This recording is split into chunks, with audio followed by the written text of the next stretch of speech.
So, hello, fellow Earthlings. This is Earthling 6455463728. And freedom of speech is a national security issue. Um, Across the Western world right now, uh, we, I wouldn't say we are in the throes of the pandemic.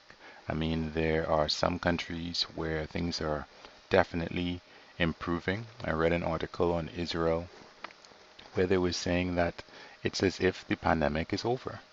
People have received their booster shots, and life has been going back to normal, it appears, at least according to that article. That's not the case in the US. In the US, it's on the cusp of having more deaths as a result of COVID than for the whole of last year. Which, it's not exactly saying that much because the coronavirus did not begin at the beginning of the year in the US. So, um, but yeah, it's almost the end of the year, and I think uh, the point would have been almost past where there's the same amount of deaths. And you would think, why would that be the case? Why would that be the case when there are vaccines that are available? And not just one vaccine. If you have a problem with mRNA vaccine, there's Johnson and Johnson. Depending on where you are, there may be the Sinopharm vaccine. Yes, people can still have breakthrough infections, at least according to information from Israel. Actually getting um, uh, a coronavirus infection makes you many, many times more resilient to getting a coronavirus again than just a vaccine. But still, there shouldn't be that many deaths in the country that has most of the vaccines available. Certainly enough money to distribute it to anyone who wants to get it. And the problem is, of course, conspiracy theories. Now, the idea is quite simple.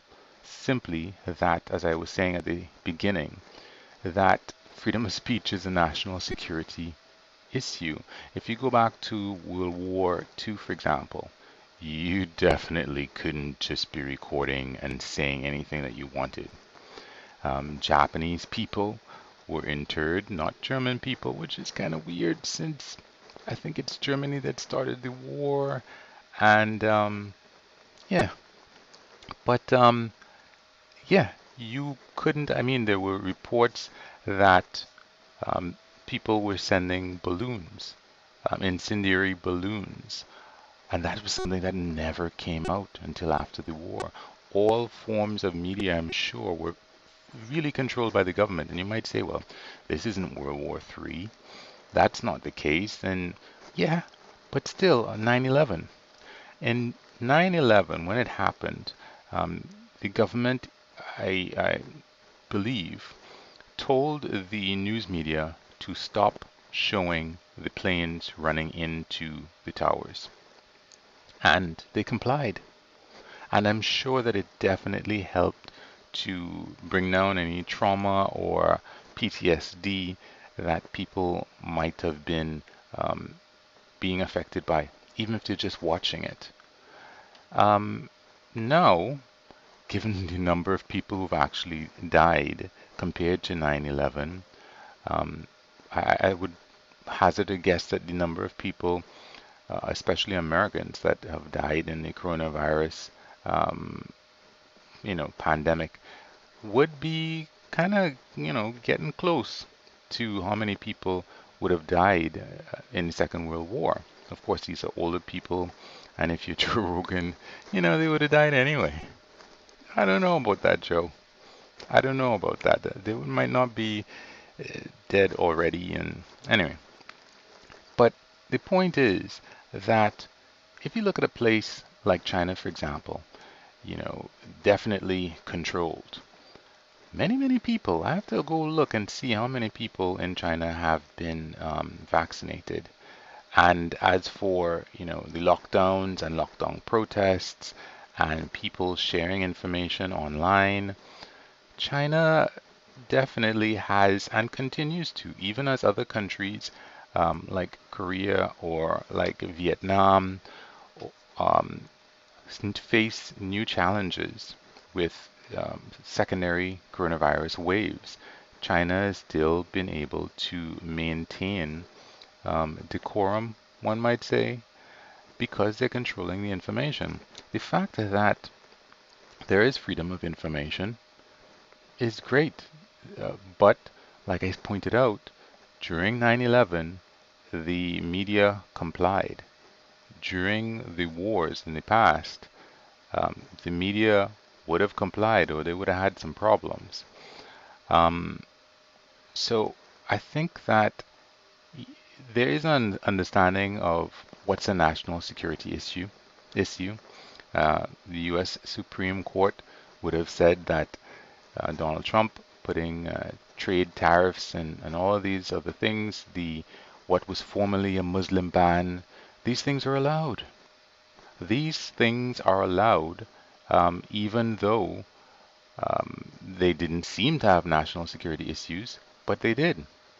And this thing that has been killing hundreds of thousands of people could not um, have the federal government come into Facebook and come into Twitter and come into all of these other companies, Instagram, WhatsApp, whatever, and say, listen, this is a national security issue. You guys need to clamp down on the spread of these conspiracy theories. And yes, freedom of speech, but you guys are private companies, and we'd like you to do X, Y, and Z. Even the Biden administration can do that. I would imagine a pandemic is a national security issue.